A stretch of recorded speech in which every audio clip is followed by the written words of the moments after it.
He is. With you tonight, Derrick, and everybody that's watching by replay. Good to be with Y- you. Yep, good to be here. Good to be. There's an old saying in old black church circles. It's better to be seen than to be viewed. So so if we're being seen and not being viewed, that it's a good day. Yeah, that's for sure. Yeah, or every day that's vertical, or every day that's above the dirt. All of Yeah, those are valid ones. people used to ask my dad how it felt to get older, and he would always say, "Well, it's better than the alternative." Yeah, yeah, yeah. Be better to be old as dirt than to be under the dirt. Yeah, what a way to kick off Phreology Friday. Yeah, a little death jokes today on Phreology Friday. Uh, So, what are you drinking today? What's in the glass today, Aaron? all right, so this is a creation of my own. I haven't tasted it yet. It is sort of a martini. It's gin and vermouth with a little bit of simple syrup and some blood orange bitters. So we'll see. Ooh, that sounds wonderful. Yeah, so let's see.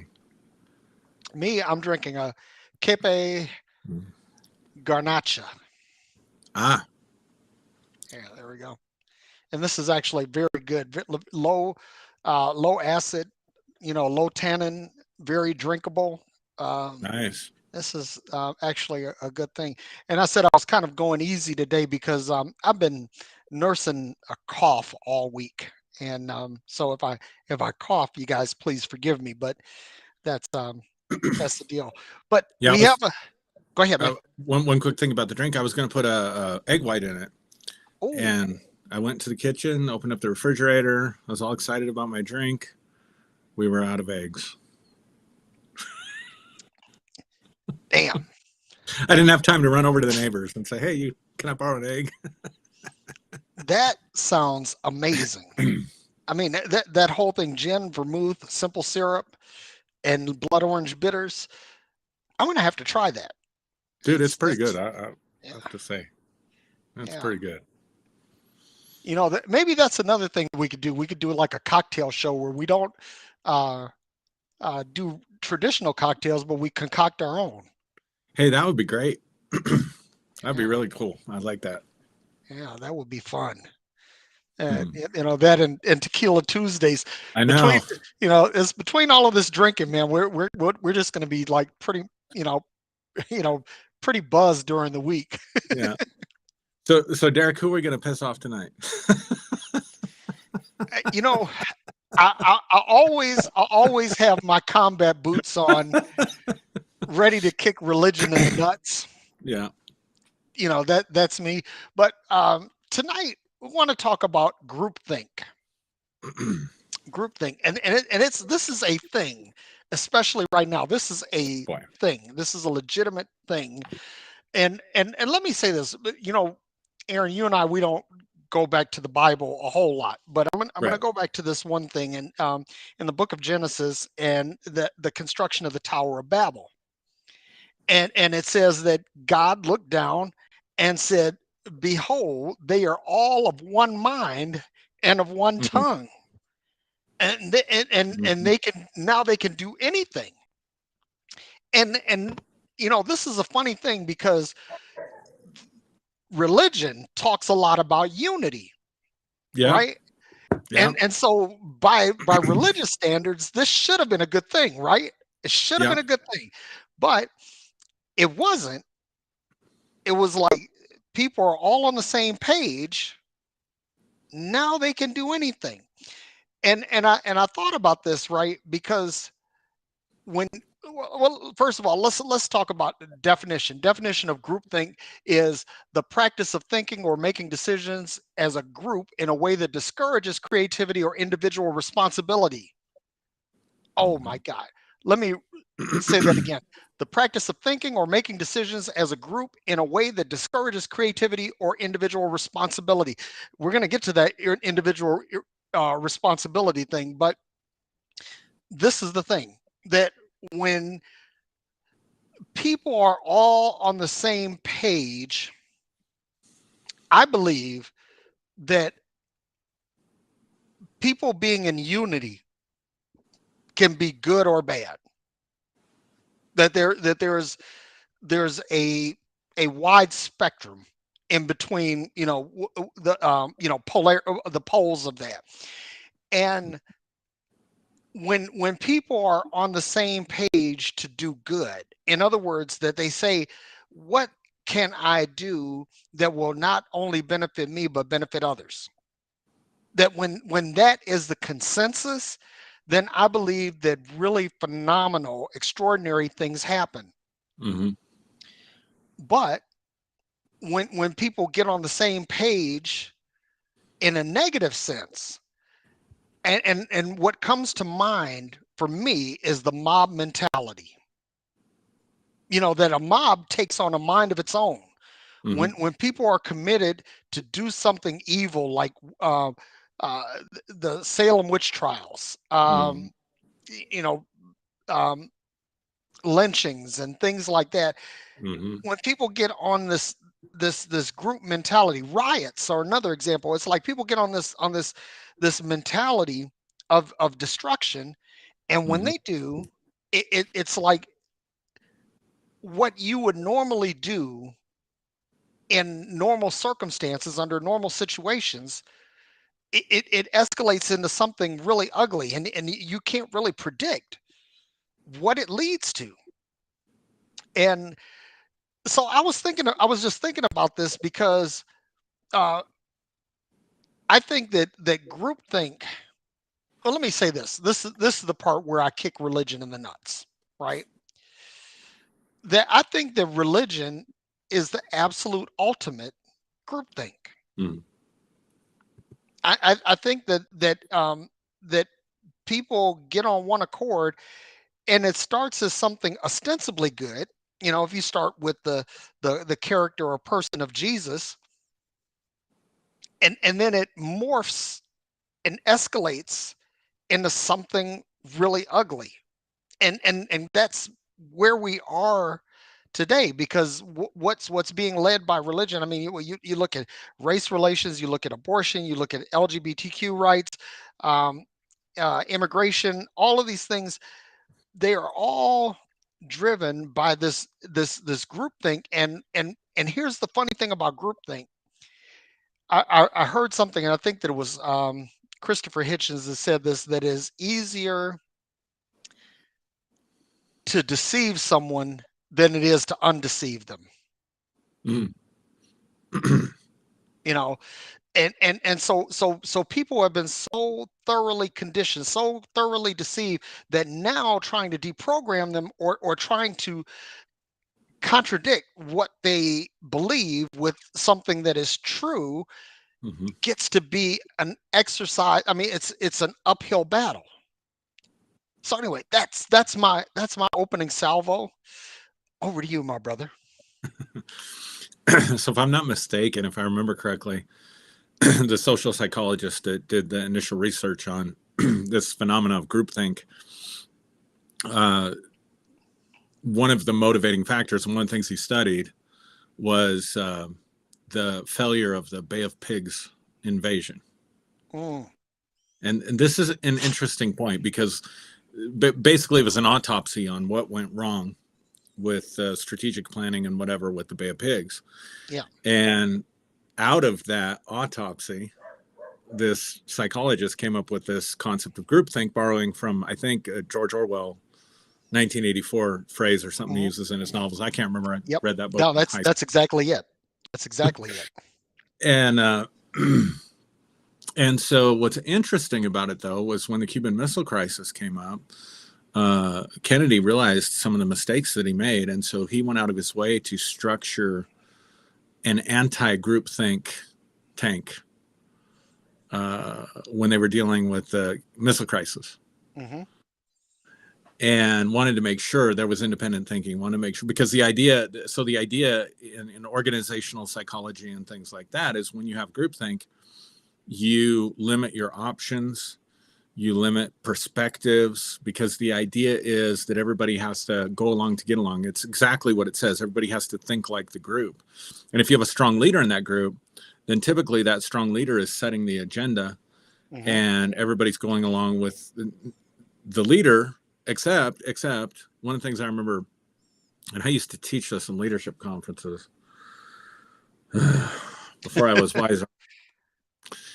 But sociologically, people don't follow the leader; they follow the small group that follows the leader. So there's a social, almost peer pressure dynamic that comes into play.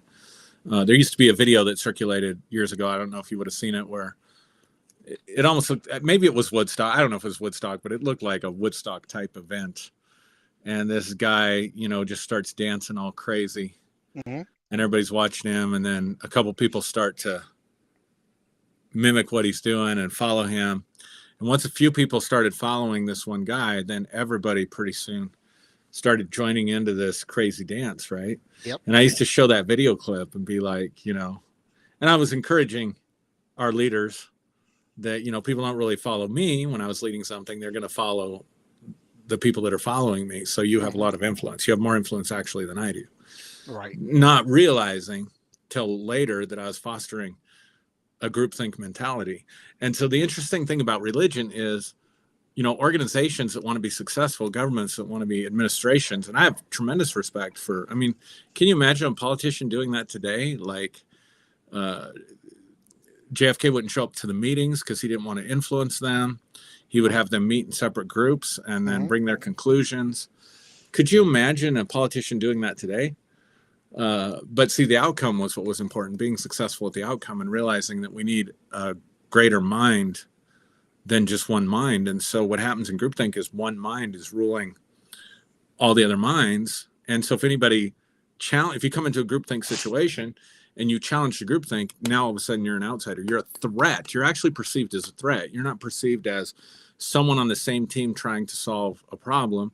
You're perceived as a threat to the team because you disagree with the group.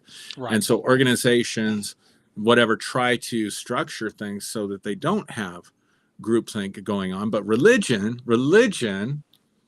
wants you to foster groupthink. It actually wants you to create a groupthink environment. And that was one of the things that was really the first peg, if you will, of my deconstruction was when I was in my bachelor program. I did a research paper for my social psychology class on groupthink. And I was like, holy shit, they're talking about my church. They're talking about my network. They're talking about every group within the church that I've ever been a part of. Like, we were actually trying to create this on purpose, not realizing the monster we were actually creating, or the limitations, the boundaries, and really setting ourselves up for failure by doing that. But yeah, I agree with you 100%. Like, religion is groupthink. Yeah. And, fun fact here, that the Navy SEALs were born out of that whole, that delta between the Bay of Pigs and the Cuban Missile Crisis. Okay. And that JFK wanted something that was disruptive, that was that didn't operate according to the military orthodoxy, and that was where the Navy SEALs were born. Very interesting.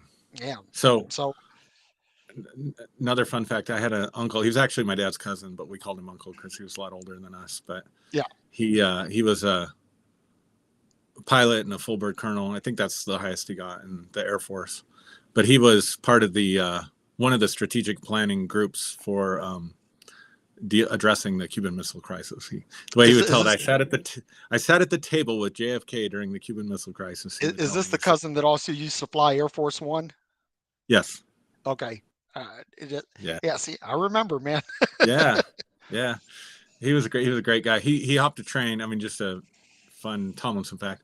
He hopped a train at 9 years old. Think about this, from like Little Rock, Arkansas to Chicago to go to the World's Fair in Chicago. He just like hoboed on a train. Wow. Like, he didn't pay for a ticket. He just like hopped a freight train or something.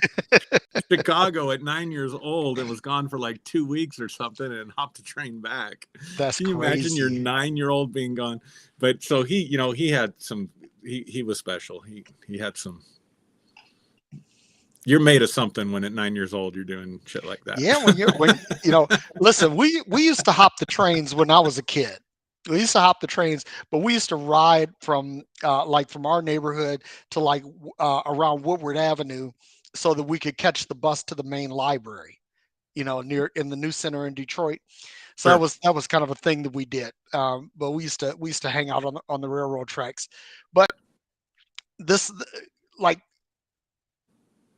in when I think about deconstruction, right? Because deconstruction is a hot topic right now, um, in Christian circles, and Right. when people are deconstructing, part of the deconstruction process is disengaging from the groupthink and considering things discreetly or individually.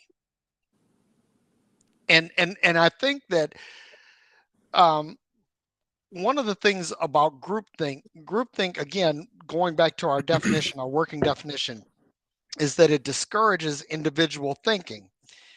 That individual thinking, I really believe that every human being has something unique and original to contribute to humanity. And Mm. and I think that when that thought, that um, being begins to express itself in a positive way, in a way that it not only benefits the individual but benefits humanity in a broader context, that is when humanity advances. That's when we move forward. Hmm. And groupthink stifles that. And I'm going to say something here to piss somebody else off, because now I'm going to go after politics and conservatism. Yeah. Because when we are conserving something, we say that there is something that is worth conserving, something that is worth preserving, something that is worth upholding. And liberalism, on the other hand, says things are fluid, things are Hmm. relative, and things are subject to change. Hmm. And while I think that there is groupthink on both sides, here's my equal opportunity abuse here, Yeah. that there's groupthink on both sides, but I think that conservatism looks to circle the wagons around an ideal or principle or belief, and that helps to keep everyone in the fold. It Hmm. helps to keep everyone locked in a place. um, in in mortuary science, there is a term called setting the features. In other words, this is where you fix the mouth, you fix the eyes to make a presentable appearance to the bereaved. And that is what I think of conservatism is basically setting the features on something that is dead. It's saying, okay, we want to make this look good, make this palatable to those who are seeing it, but underneath it has no power. Underneath it's dead, and they know that it's dead, but they insist on dressing it up, propping it up, putting it on display as if it were something. And when I think about, and again, I'm not giving liberalism a hall pass here, because Right. liberalism has its own fucked up, you know, ideologies as well. But what conservatism does by nature, by definition, is to hold things back. It is literally the opposite of progress, because another term for liberal is progressive. In Right. other words, the idea is to advance, whereas conservatism is to react and uh, restrain. Right. So that's this group think, I believe, it by stifling individual thought, it stifles creativity. And it's funny, just before, literally 30 minutes ago, I was on the phone with a colleague, and we were talking about another colleague of ours who we have both tried to get him into our respective organizations, right? Hmm. Because we worked with him before jointly, and and we all left the company that we worked for, and now he's the one that's unemployed. And the thing is that when you um, basically there is an ideological perspective, and this particular guy was not considered progressive enough, not considered to be a big game hunter, right? And so that was the thing that held him back. And when we try to use our power, our influence to help, to to move things, Excuse me. but there's something uh restraining us, something that's holding us back. um I don't now I kind of lost where I was going with this, but the point is that creative thing that oh this is the point, this was the point. And I told him, I said that when I interview people for a position, the number one thing that I'm looking for is creative thinking. That's the number one thing. I don't care whether or not you are the stud, the superstar, the champion of doing the thing. What I want to know is, how creative are you with it? Are you going to adhere to some rigid standard as far as how it's supposed to be done, or are you going to unleash your creativity to bring about a bespoke solution to a problem? And that's the thing, that when we think about groupthink, we're stifling that creative process. That's the point that I was getting to. I'm not as old as not as old as I thought I am. Yeah, the problem I see in politics is, um, particularly in a democratic society, and I know people are going to argue and say we live in a republic, but I'm not going to. I'm not going to. What do you call it? Splice hairs over that. Yeah. But when you're trying to get a majority to vote for you, to put you in power, I mean that's kind of a scary thing if you think about it. The majority put you in power, um, and so absolutely, political parties want to create a groupthink in a democratic society because that's what empowers them, Yep. and so they can thrive on that sort of groupthink. And the more they can divide, which we see, so clearly in our country. I thought it was a shame today. Um, we were talking, and one of my son goes to a Christian school still, my youngest, and so they're very conservative. I mean, they drank the Kool-Aid. Most of the leadership, their staff. There's one teacher who is a quote unquote Biden supporter. You can't even say liberal now. You should say Biden supporter.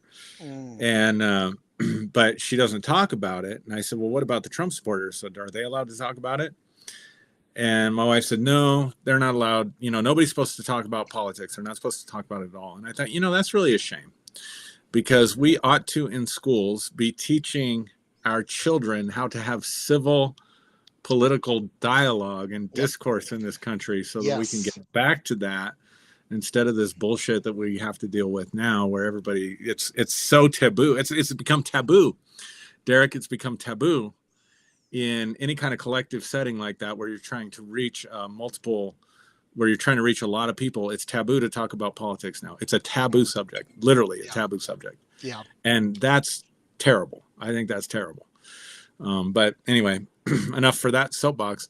I want to address a question that Carl had that I saw come up in the comments. He said, can we use groupthink to our advantage if we know the limitations and dangers, or no? And then he says, is groupthink ever beneficial? And I don't know, Derrick, you want to give your input on that first? I have some thoughts on that, but do you want to give your input on that Yeah. first? You know, I, I think that, just like we said at the onset, that unity can be used for good or bad. And I think that there's an infinite spectrum of landing points in between the poles of that.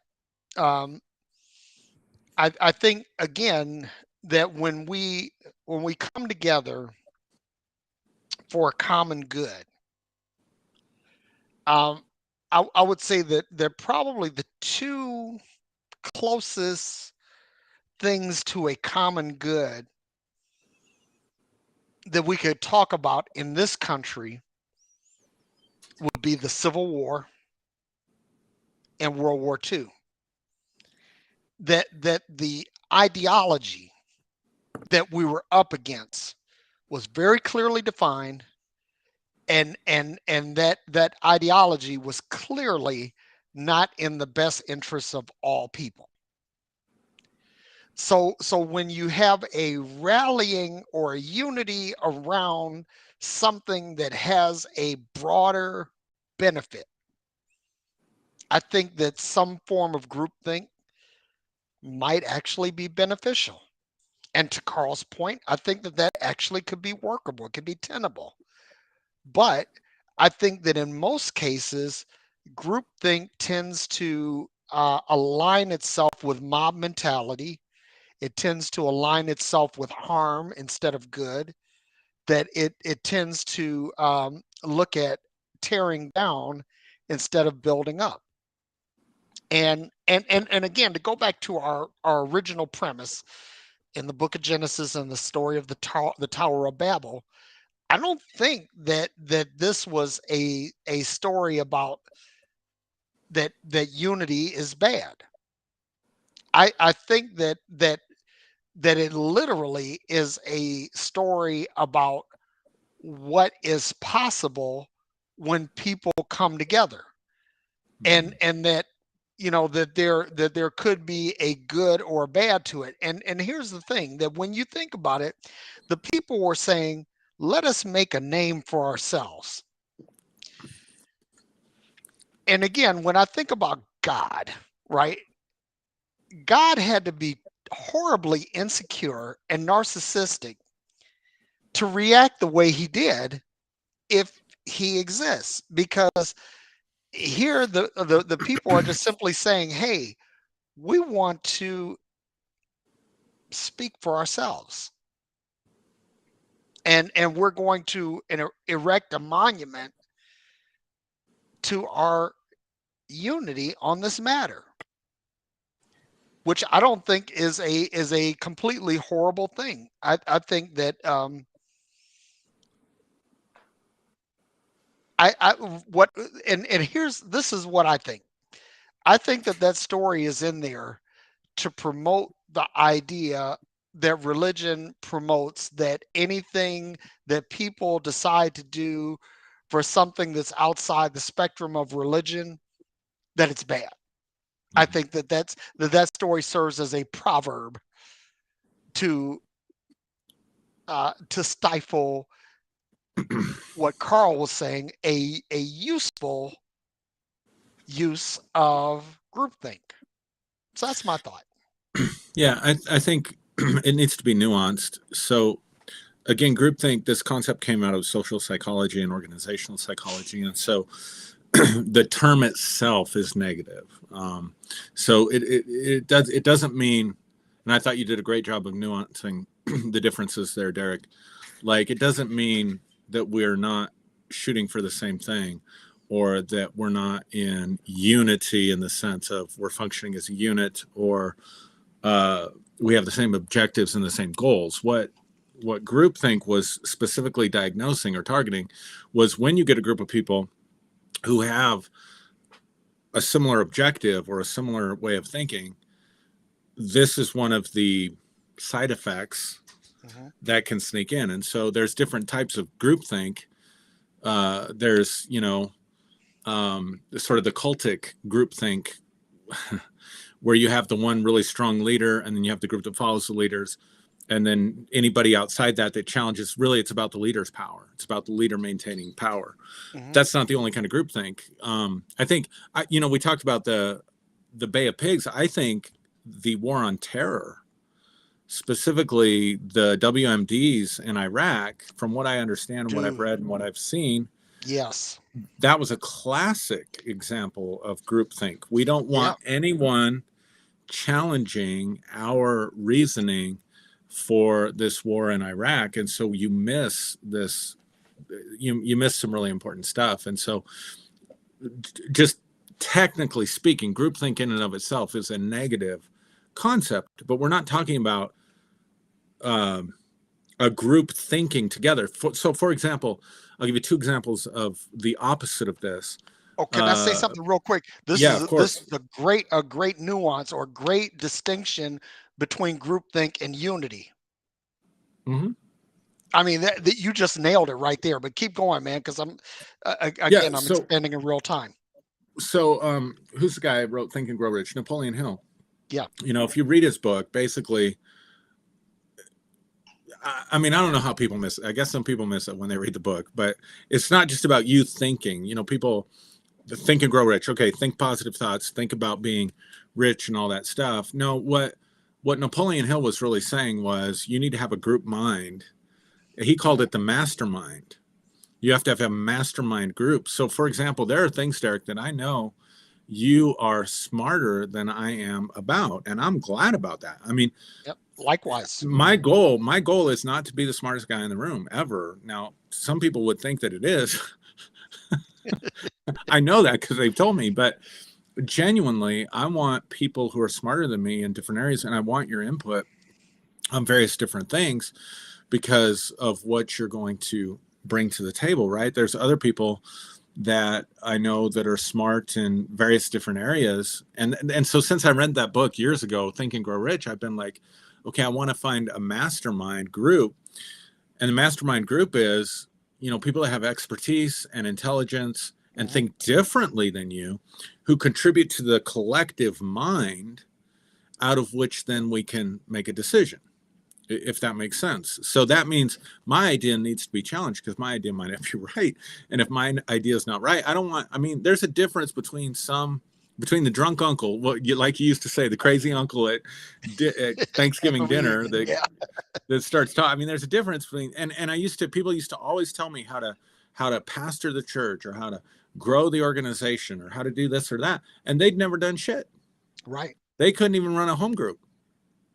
Like, I'm just not going to listen to you. I mean, I just got to the point where like, I'm not going to listen to you.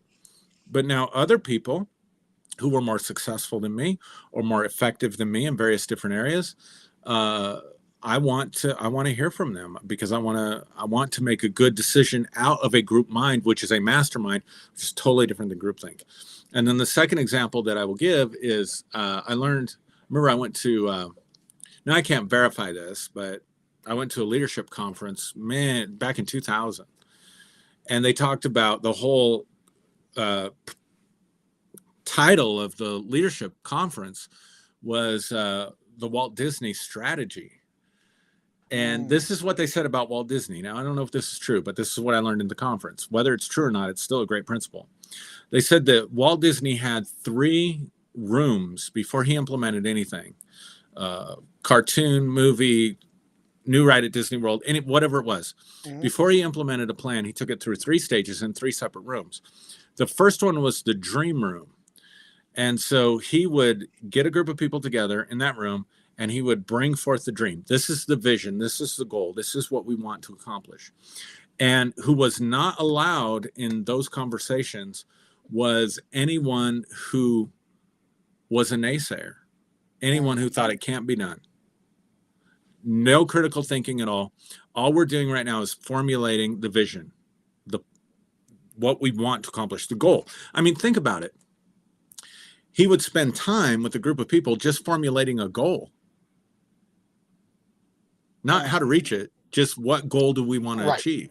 Yep. And I was talking to somebody this week about the difference between surviving and thriving. When you're in survival mode, and this is where a lot of people live, you have mostly binary choices. And here's what I mean by mostly binary choices.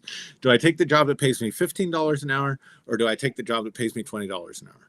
Do I stay with the person in the abusive relationship, or do I become homeless? Like, survival living, although it sucks, is easy because you mostly have binary choices. Yeah. And it's pretty obvious. This choice is better than this choice. Thriving is a totally different thing because you've got a million choices and all of them are good. Yeah. And the word decision in the English means to cut off. Right. So when you make a decision, so if I have 1,000 possible outcomes, we were talking about some of this before we came on air. If I have 1,000 possible outcomes of where I can go, what I can do, and all that kind of stuff, and all of them are enticing, if I make a decision, I'm cutting off 999 to Right. choose the one. So he had spent a lot of time thinking about what the goal and the outcome was going to be.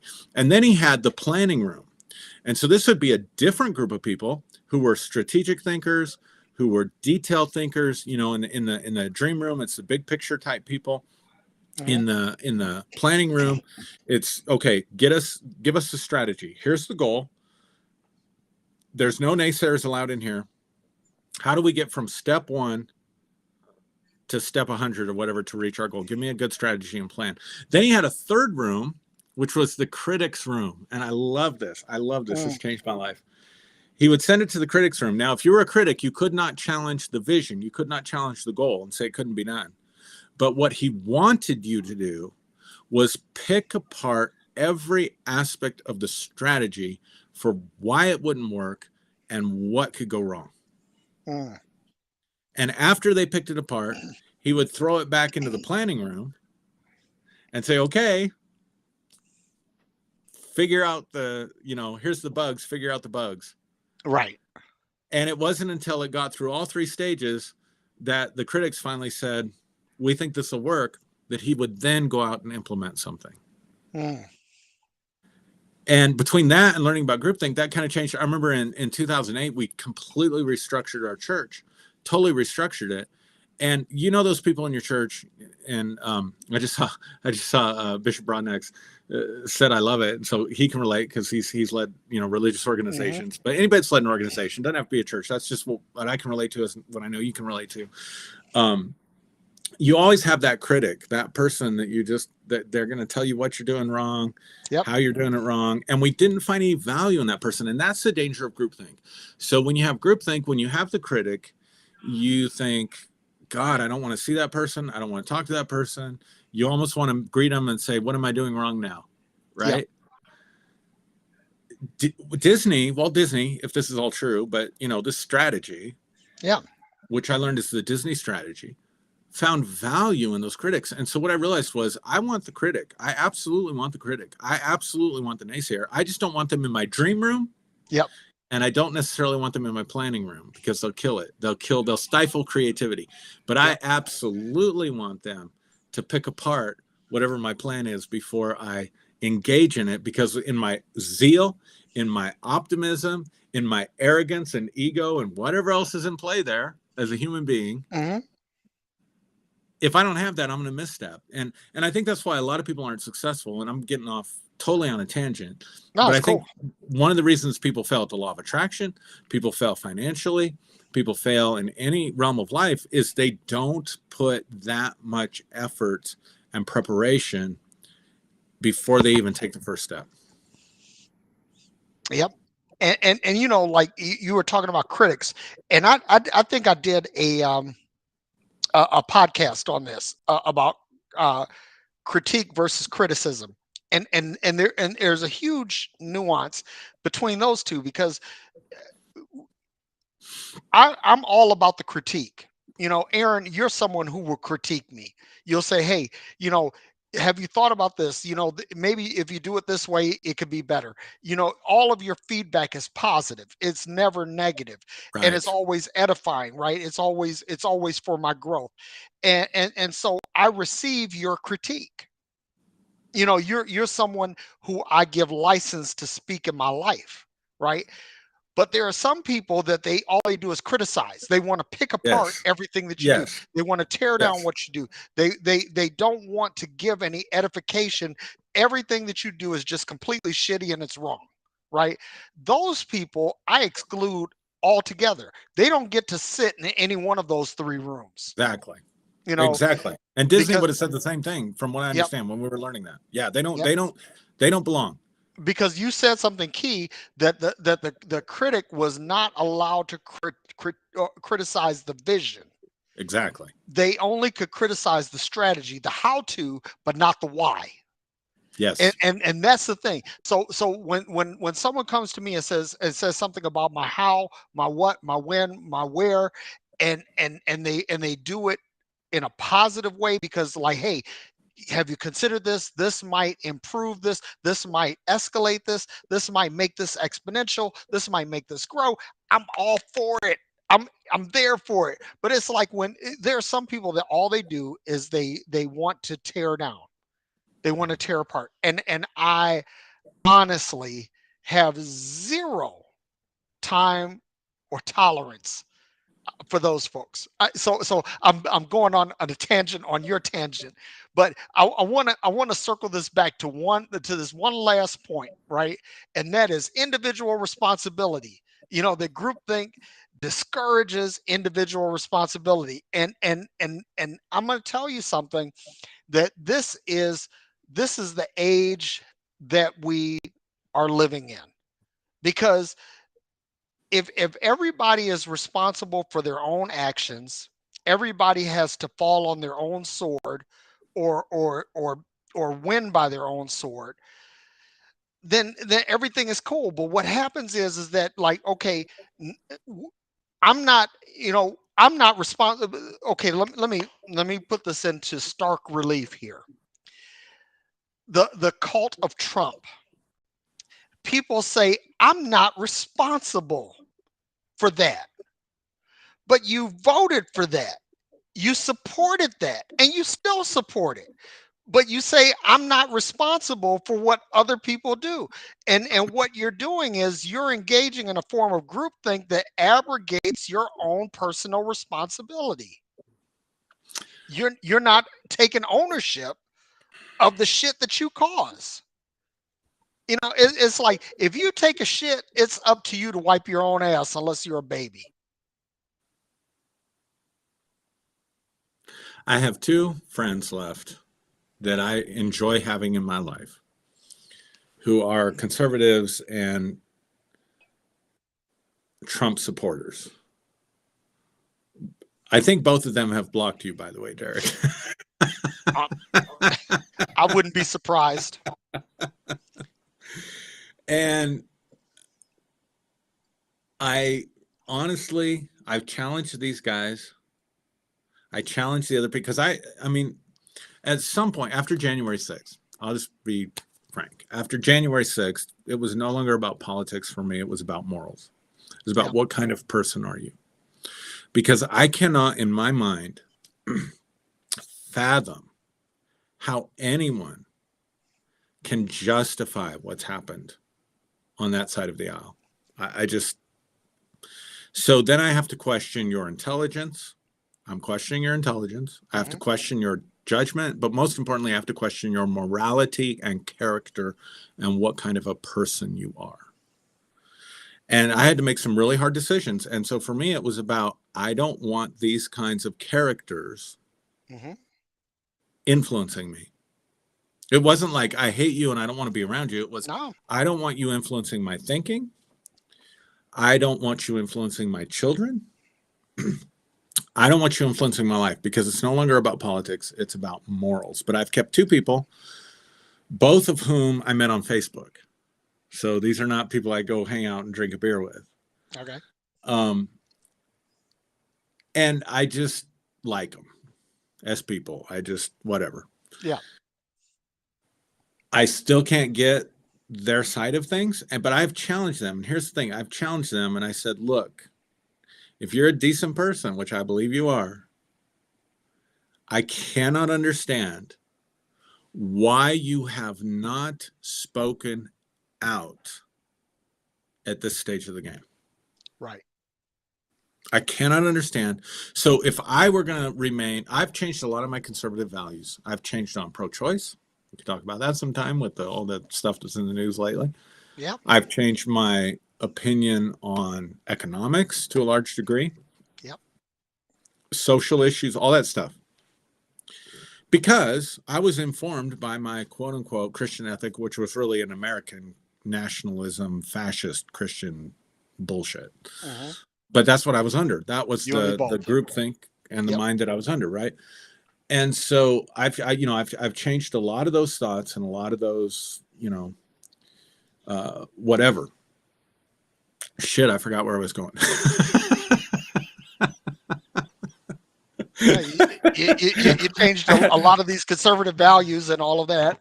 Yeah. Oh, yeah. So you need to speak out. So I'm validating what you're saying, but it's the group think. So here's the issue.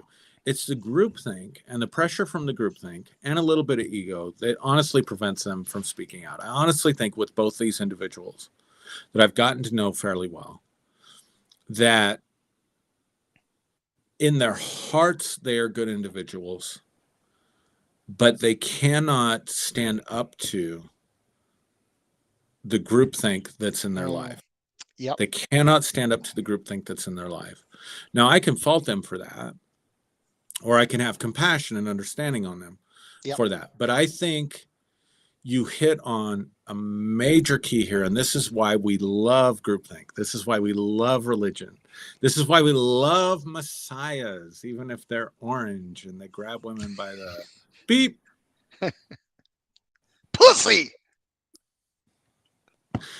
because it alleviates the burden of personal Responsibility. responsibility. And that is a burden. And that's not a burden that everyone in this life is willing to accept and take up.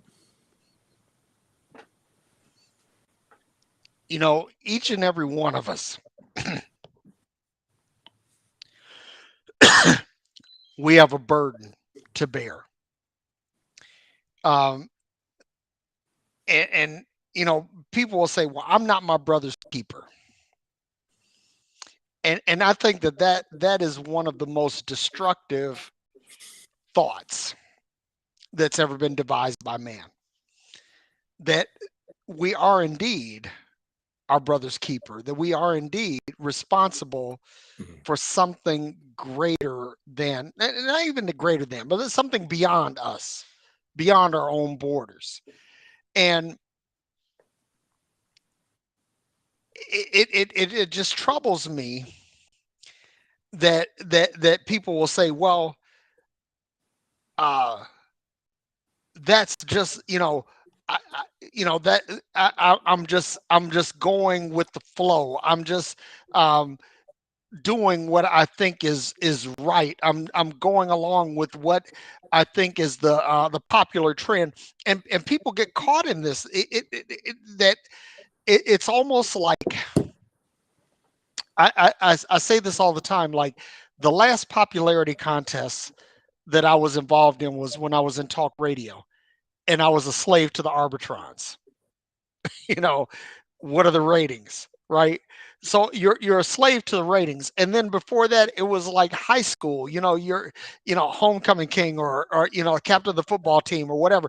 You're a slave to some popularity construct. Mhm. But as you grow up and grow out, you have to realize that you're not beholden to those things anymore, and that you bear a particular responsibility. That's just like I think about elections, right? And people will say, well, you know I've voted for Trump, but a whole bunch of other people voted for Trump, so what does it mean? What does it matter? And they assign the responsibility of the subsequent shitstorm to populism. That this is something that everybody is into. You know, and I'm going to say this: there is a person that is a Facebook friend of mine, and his mother saw a photograph of a black man that had been burned and skinned alive, and she recognized one of the men in that photograph as her father.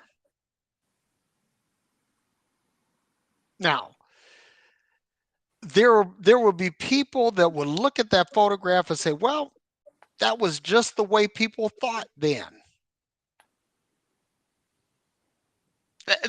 That was the way things were then.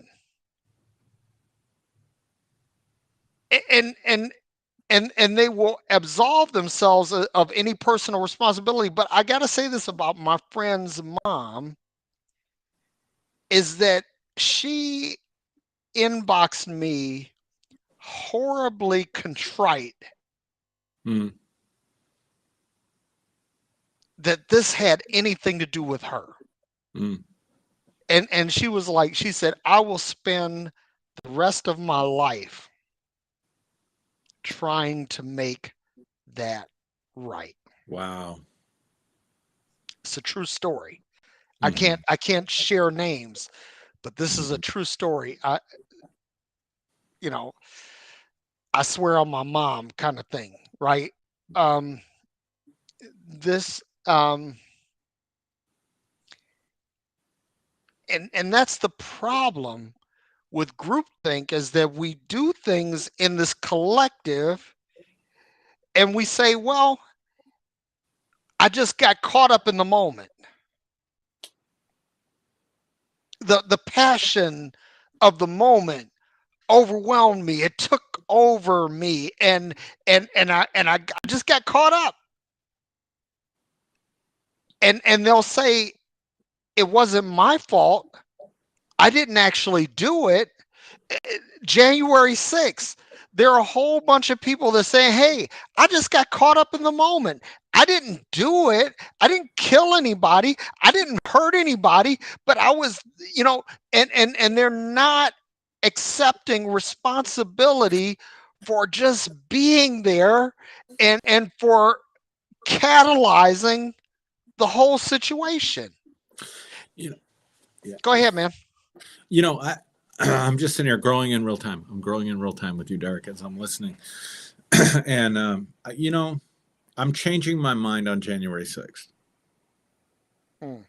I'm just going to let that sit there for a second because I know the shock value. It's like I talked about the Iraqi war earlier. It's like shock and awe. I'm going to give you another shock moment. I'm grateful for the Trump administration, and I'm grateful for January 6th. And I know you and other listeners are like, what the fuck? What was in that drink? No, dude, I'm right there with you. I'm right there with you. And go here's ahead. why. Because if it didn't do this for anybody else, somebody commented, I think it was Sandra, said, I've been watching the comments. Sandra says, sometimes I wonder if or Sandra, sorry. I need to get Sandra. I'm at the age I need bifocals, and fuck that shit. I am growing old, fighting it with every fiber of my being. Sometimes I wonder if progressive lenses, Aaron. Progressive lenses. That's the answer. Okay, good to know. See, that's why you're in my mastermind. Sometimes I wonder if the whole Trump era helped catapult some of us into deconstruction and oneness seeking. I'm not a oneness seeker, so I'm gonna caveat off of that because I'm gonna come back to that in a minute. But absolutely, Donald Trump helped me deconstruct. Yep. Absolutely. Without a doubt. Showed me the bullshit of it and helped me deconstruct. And I voted for Gary Johnson in that election. I did too. Because my mom would have killed me if I hadn't voted. Because I would say, I'm not voting. And she was like really offended. So I voted for Gary Johnson, the libertarian candidate, because I could not allow my personal accountability to endorse anything that had to do with Trumpism. And when I saw the church getting behind that helped me deconstruct. January 6th is helping me, and it's helping me deconstruct from the myth of from the myth of American nationalism, and it's helping me deconstruct a whole other religion that I grew up with in rural white America, and that is American nationalist religion. You and me both, man. I mean, so I'm grateful. I never saw that before, Derrick. Yeah. I never saw that listen, before. I'm with you. I'm right there with you. I am grateful for the 4 years of Trump. I'm grateful for January 6th. I'm grateful, grateful, grateful because here's the thing that you don't know what a problem is until the problem is diagnosed. Right. If you never get a diagnosis, you don't know what the problem is and you don't know how to treat it. You have no clue. But now we know. We know exactly what the problem is. We know exactly what this or what direction the solution is in. We know. Mm-hmm. And I'm grateful. I mean, and here's the thing that without Trump, without January 6th, without the Christian support, the evangelical support of Trump, without that, I would not have ascended to atheism. It wouldn't have been possible. I would have still been stuck in religion. I mean, so I'm grateful. Yeah. I'm grateful. This has helped me. We talk about growing in real time all the time.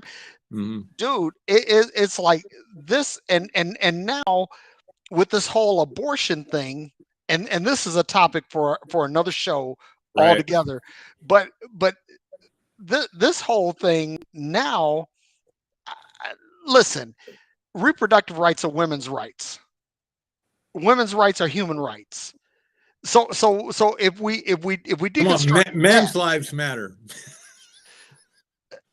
Sorry, you I know, couldn't resist. not I'm listen. sorry, Derrick. I'm with you, man. But I'm sorry. you I was know, being an I say this that he who is without a uterus should shuteth the fuck up.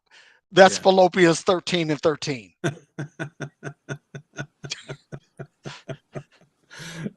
That'll be a fun one to do. So I want to bring this in. I saw Doug's watching. I think Doug Wentz maybe still on, and he made some comments. But one of the things Doug opened my eyes to was this thing called the left-hand path. And without going into all the nuances of it, a person And you opened my eyes to the left-hand path. But keep going. left-hand path is about breaking out of groupthink, basically. That's basically what it is. And that's why, and I understand when we're talking about oneness, we're again, because I saw Sandra's comment about oneness, but oneness is a concept that can mean a million different things to different people, depending on what they refer back to. But for me, what's interesting about the left-hand path is the left-hand path is a rebellion. It's a path of rebellion, but it's a holy rebellion. It's against groupthink. And not everybody is ready for that. Not everybody's ready to break with the group, to let their own light shine, to find their own authentic. Like I'll just be honest with you. Grab women by the pussies, make fun of disabled people, narcissism in general is just not a value of mine. It's not something that I value at all. Yeah. And so I just can't. I can't. And I wish I could explain to people that feel like, I've betrayed them or whatever. And some people like, well, like I lost some really close, really people that were close to me in my life because they're like, well, I don't exalt politics above relationships. And I said this to them and I'll say it again. In this time period we're in, if you're supporting that bullshit by your silence, which incidentally, groupthink, one of the key elements that supports groupthink is silence. The guy who's thinking, oh, this isn't going to work. I don't agree with this. I don't like this, but keeps his mouth shut out of social pressure is contributing to groupthink. Yeah. And if that's you, you've got issues. You've got issues in your soul you need to work out. And I don't want you in my life. I don't want you part of my life. I don't want you part of my kids' life. So that's just the bottom line. Now, if you want to work through that or whatever, but that's my choice. And it's not because I hate you or any other thing. It's that I'm trying to free my mind. For me, it's part of the left-hand path. Yep. So I don't Uh, know. We want to look at Ben Urban says yeah, Holy it's time. It's Thelema. time to look at Holy Thelema. I'm with you on that, Ben. You know, there was a whole um, documentary on Thelema, and I forget Yeah, who it was, but there was some noteworthy scientist that was involved in the JPL, the Jet Propulsion Laboratory. yeah, And it was Parsons. yeah, John Parsons. John, John I can't remember his Parsons. first name. Yeah, Yeah, Parsons. Yeah, yep. But yep, that's it. And yeah. and that was one of those ones when I looked at it, I was like, wow. And then when you look at man, the Nazis were really into some crazy and I let me say this. Let me backtrack that. Because I say crazy, but it wasn't really so crazy after all. I mean, they were on to some spiritual revelations um, that were outside orthodoxy. I mean, and there's I'm just going to give somebody some conspiracy shit uh, to sink their teeth into. But look up the Nazi bell. I think it's called the Glockenspiel, right?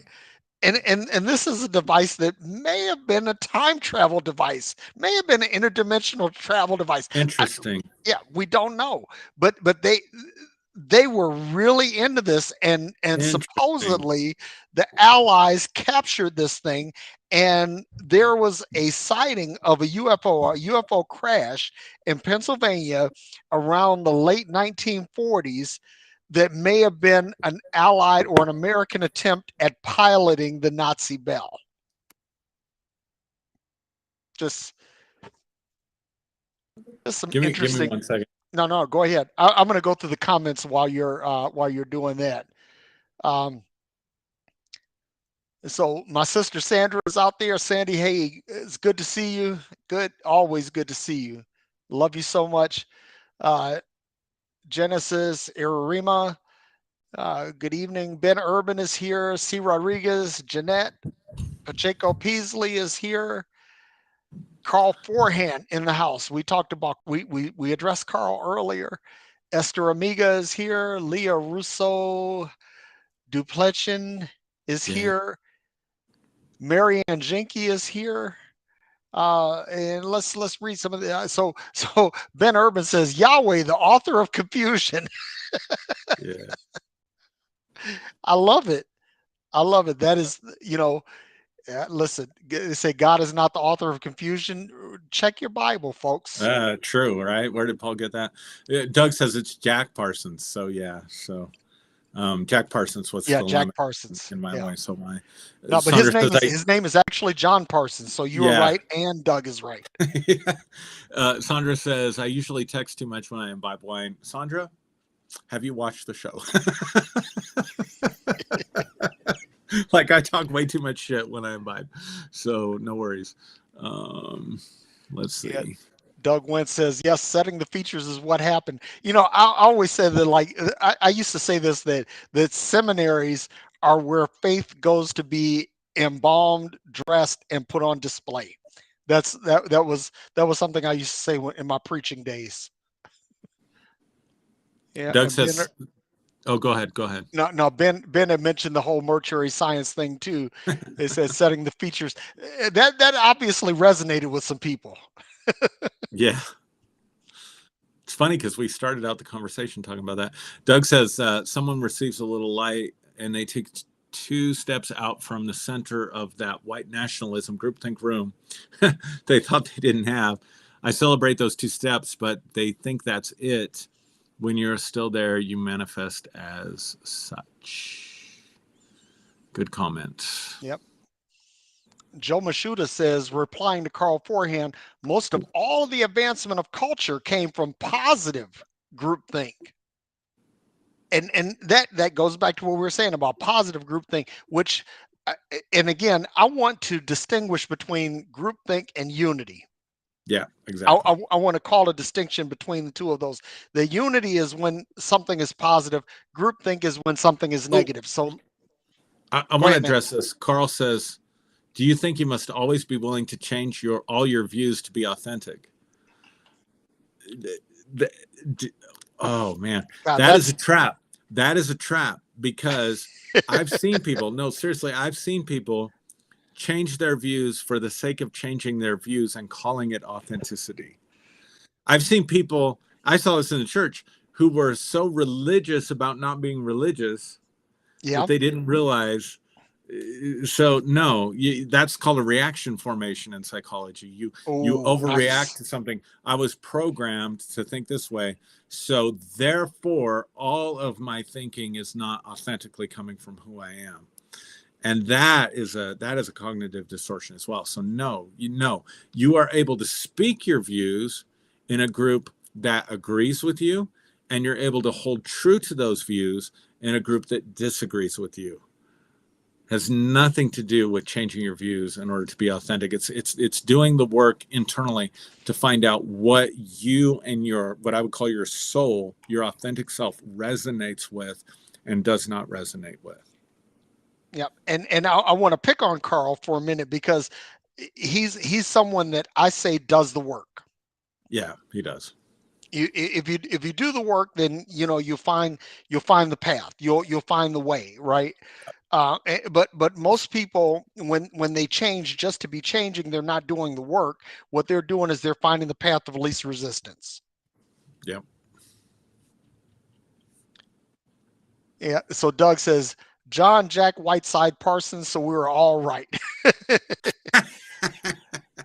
I and, think I and just lucked out because it didn't feel right. yeah, and Sandra says that Doug is a deep well. That's Yeah, absolutely true. he is. Ben Urban says seminaries are cemeteries. I say that all the time. I used to, yeah, I still say that. Well, it depends because some seminaries wake you up and tell you the truth. Which ones? Oh, dude, I have friends that went to Union or went to Claremont, and Well, they're like totally I on know some board. people that came out of Moody, and I would Oh, say, fuck that. you Sorry. you don't like Moody. I actually like Moody. It's like I'm sorry. I don't know enough it's about it. no, no. Derek, I'll be honest. I don't know enough about it. I thought it was very evangelical, It fundamentalist it Bible is school. it So, is, but Moody himself, right? That Moody was actually someone who was really steeped in the understanding of what we call grace today, and but it's like when I think of the worst, I'm going to go ahead and call it out. Dallas Baptist Seminary. come on. You, It's like, I think that Dallas Baptist Seminary is the biggest funeral home in America. absolutely. You know who went to Moody Bible College? Hmm. Daryl, I think. I might be wrong. Daryl Carlson. Really? Yeah. You know So something? we can ask him. I think you're right. Daryl, are you out here? Did you go to I Moody? haven't seen him. Daryl, if you're watching my replay, let us know. Um, but I hear what you're saying. No, I agree. Yeah, No, no. some of those seminaries are cemeteries for sure. Yeah. Let's see. Anybody aiming to join us tonight? Yeah. I put the link out there. I'll put it out here one more time, just in case anybody wants to join in. I think if we missed your comment, I apologize. I think we tried to hit all the ones that weren't just um, hello, greetings, that kind of stuff. Anthony says silence is akin to acceptance. That's the shut up and dribble. Yeah. Like that. Yeah. I'm waiting for Tony Calloway to join in. Yeah, that would be cool. Saunders says if y'all don't follow Doug Wentz, you need to. I agree. I think you brought that out though, Doug. Derrick. So I'm being redundant. So I'm gonna quit scrolling No, comments. no, no, no problem, man. I don't mind looking like Doug. Doug is a good looking guy. If I was a girl, I'd date him. Heck, if I was a guy, I'd date him. If I was a guy that if I went that way, yeah, yeah. I Doug is love hot. that. Funny. I think he's put this out publicly, I'm sure, on some of the stuff we've done together. I think he was a male stripper at one point Oh man, in explains his a whole lot. backslidden days before he Yeah, came back to Jesus. I never was a male stripper, but I've been a bouncer. I've been a bouncer. Shit, I was goody two shoes, man. I was Mr. Clean. I knew shit. I didn't even try cannabis until I was in my 40s. Nah, man, I was a legitimate bad boy. Legitimate, like I could have went to prison kind of bad boy. Oh, Yeah. Calloway says, replying to Sandra Whitley, I feel somewhat to your point. At some point, there has to be an evolution to beliefs and views, and more importantly, growth in those. In that, our identity should be known, and thus it should make the idea of those beliefs and values authentic and not just reflective of someone else's thoughts and viewpoints. Amen, Tony. Doug Uh, says, yes, I was a stripper for bachelor. Oh, shit. For bachelorette parties, oh man, 1992 to 1994. So glad I didn't betray any confidences there. I was pretty sure he put that out. Doug, you scored a lot, didn't you, in your younger days? How many notches do you have on your belt, Doug? Dougie Fresh.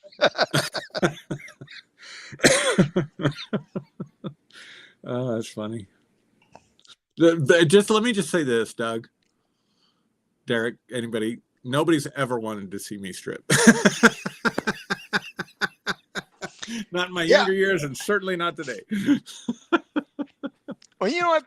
There was a time when I was in the Navy on active duty that I had what you called a real beach body. You know, I had the pecs, I had the abs, you know, I had the guns. You know, I was yeah, yeah, I had it going on, but I never did. I bet you did.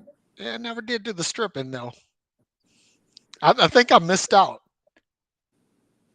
Esther says, you two are just jealous. I don't know about Derrick because he had the beach body. I'm jealous. I just put it out there. And I only had the one drink for anybody that thinks. I'm just kidding. Yeah, no, people Just accuse enough us to of let being drunk all the just time. enough to let the real me come out. Esther says we are just jealous. Yeah. Yeah, I'm jealous. I'm gonna admit it. It's like, you know, anybody. I'm trying to think. I'm trying to think of how I could say this without actually putting. But I have some friends that have been male strippers. You know, and it was very good to them. It was very good to them. Can this go on for another hour? Unfortunately, not. Unfortunately, no. Yeah, yeah. But we should do Aaron, a Tequila Tuesday sometime. That would really be fun. Imagine Derrick and Aaron with 6 or 7 shots of tequila. yeah, there you go. It would be a total meltdown. We get kicked off Facebook. Well, Probably. you know, it's funny. Like Ben Urban had said, you know, when he came on, when he was our guest, and he's like, okay, well, what are we going to talk about? And he gave a subject, and he says, well, I don't know how much mileage we can get out of this. I said, shit, man. I said, you know, booze and profanity are our superpowers. So exactly. Your buddy Anthony Calloway says, does dating a stripper count? Oh, Anthony. You know what? No. Does witnessing to strippers count? I should have been out dating strippers. I was witnessing to them. I was giving them Bible tracts. No, Aaron, that does I was giving not them Bible count. tracts.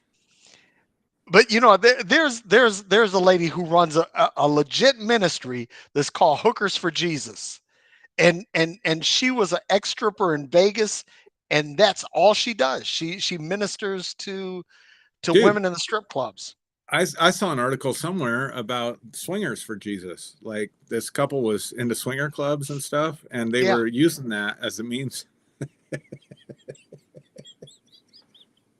They were using that as a means to witness to the world. There's friendship evangelism. Remember that friendship Yeah, yeah, yeah. evangelism, and Uh-huh. there's friendships with benefits evangelism. Now, Oh my God. Okay. So that's a true that story. if you ever see a flag outside someone's house of a pineapple, right? And the pineapple is upside down, that's an indication that they're a swinging couple, right? So what if you find someone with an upside down pineapple and some Jesus paraphernalia on the porch? Well, there you go. Derek, I can honestly say I've never seen a house with an upside down pineapple Well, flag, now but you're I going to might be be looking looking now. now.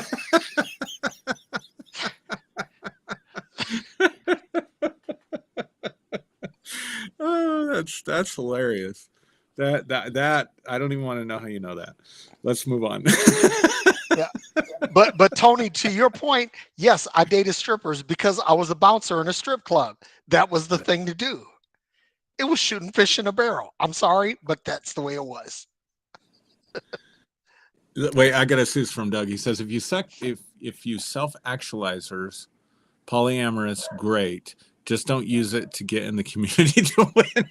Come Oh on, my man. God. They're hey, what In is other more words, these don't people, use your swinging to evangelize. dude, these people are going to hell, Doug.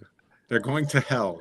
If you really love them, you can show them your love in Oh many my ways. God. Tony Calloway said it means that they're swingers and they'll be expecting you to leave an offering.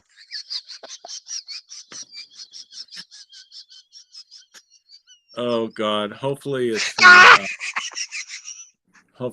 an STI.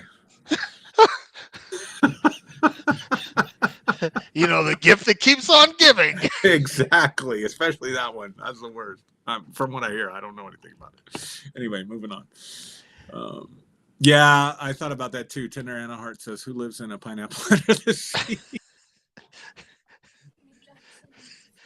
Hold Yeah. on, hold on, buddy.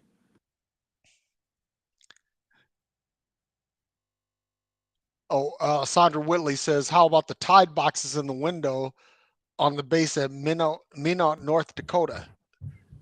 Now that's a new one.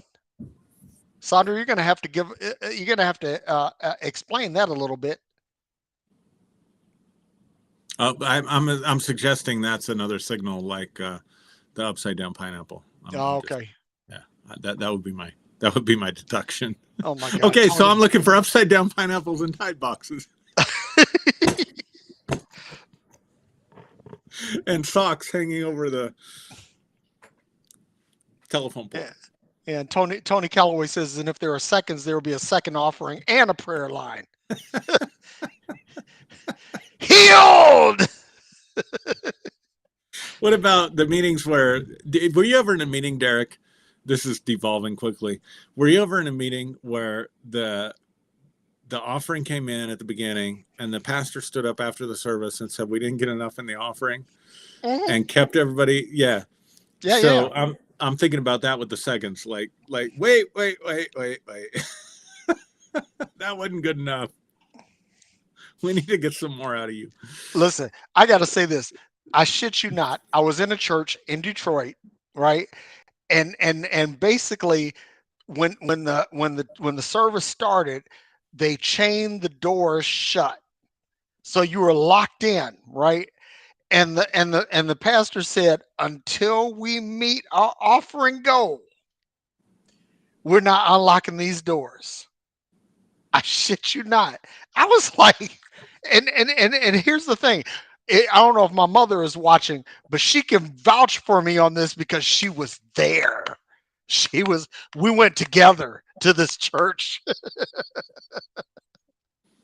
Wow. Yeah, we're short and the Lord is. Yeah, I was in a service like that. That was crazy, man. I couldn't believe that. I was like, holy crap. Anthony says, we're short and the Lord is saying there's another 1,000. Oh, dude, these guys were shooting way higher than that. I think there was 10 people that were going to give $1,000 in this meeting. Yeah, yeah, yeah. True story. You couldn't leave. You couldn't leave. I'm like, you know, and here's the thing, right? I always say to people that 50% of the time that I leave the house, I'm strapped. I have a firearm. 50% of the time. 50% of the time, I don't. It's like play at your own risk. But it was like, on this particular day, I did, you know. And I was like, I said, I could shoot my way out of this.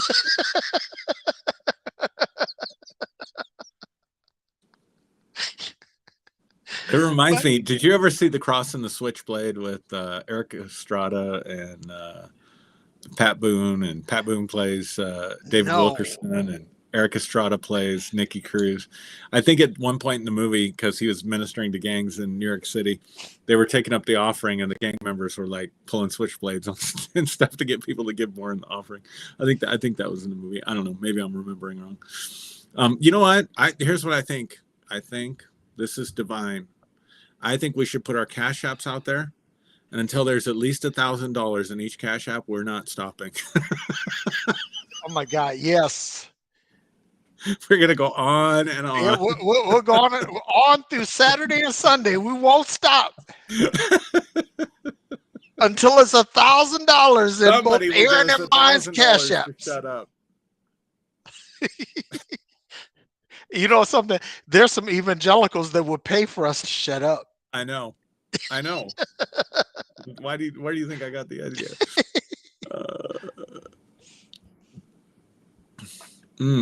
All right. All right, so I guess nobody's joining in, and we've gone through some of the comments, and Sandra Whitley says the Lord doesn't need your help; He just needs your money. Spoken just like George Carlin.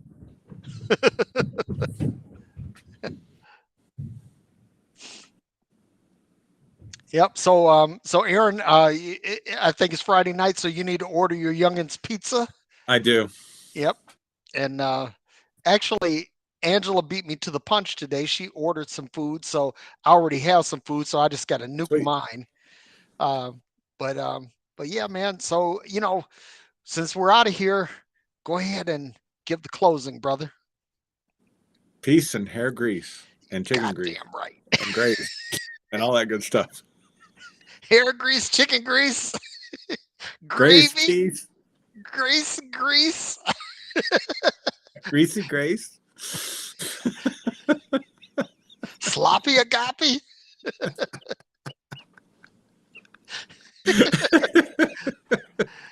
Dude, love y'all. Likewise. All right.